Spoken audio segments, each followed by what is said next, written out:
I've had it up to here with Bush haters in America. President George W. Bush has made some mistakes, to be sure, as have all other presidents with courage enough to pursue their honest convictions. In fact, I have criticized him myself at times when I thought he was wrong or had made a questionable decision. But on general principles, and for his courage in fighting an international war against terrorists, he should be applauded and supported, not derided and opposed with crackpot, peacenik words and deeds. Most of the opposition to President Bush has come from the anti-war camp over his decision to invade Iraq. Now consider the historic facts. In the 1990s, the UN, or useless nations as I insist on calling it, initiated a memo demanding that the Iraqi dictator and murderer Saddam Hussein permit inspectors to search Iraq for weapons of mass destruction, which he had himself. At first, Saddam let them in, but he soon closed off all areas to the inspectors and ordered them out of the country. Now remember, this was the same Saddam whose invasion of Kuwait had been repulsed by an allied coalition led by U.S. military forces.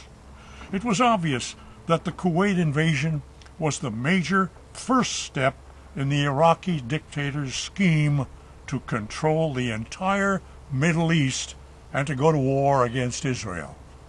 When Saddam defied the UN by booting out the arms inspectors, the UN itself retreated and refused to take action. Our supposed allies, France, Germany, and Russia, refused to support action against Iraq because all three had multi-billion-dollar deals with dictator Saddam.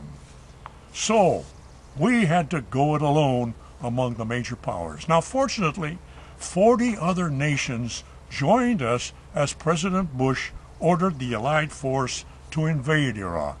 The war lasted only a few weeks as American troops and their new allies quickly trounced Saddam's army and deposed the tyrant, who was later captured by U.S. forces and then tried by the Iraqis and executed for the murder of thousands of his own people with WMDs. The war was won in short order, but the peace has become a serious problem because Arab governments in the Middle East have been pouring money, arms, and troops into Iraq with orders to kill Americans and any Iraqi civilians who get in their way or who oppose the Muslim insurgents. The Iraqi Shiites and the Sunnis have made matters worse with their internal conflicts, unfortunately. Nevertheless, President Bush, in his fervent desire to bring freedom and democracy to a downtrodden country like Iraq, has held fast to his goal, as all the rest of us should.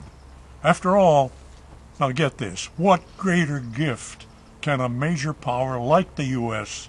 give to a beleaguered, dictator-ridden nation than freedom and democracy?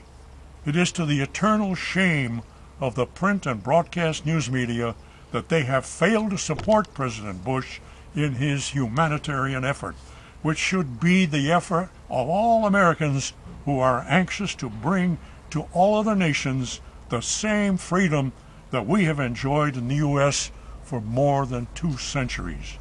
Now, I believe that history will eventually confirm the fact that President Bush has led an international crusade for peace in all of the world and for the ultimate freedom from tyranny and tyrants of all nations, large and small, wherever they may be on this planet. Now, the President, I think, deserves applause from all of us, not hate and ridicule.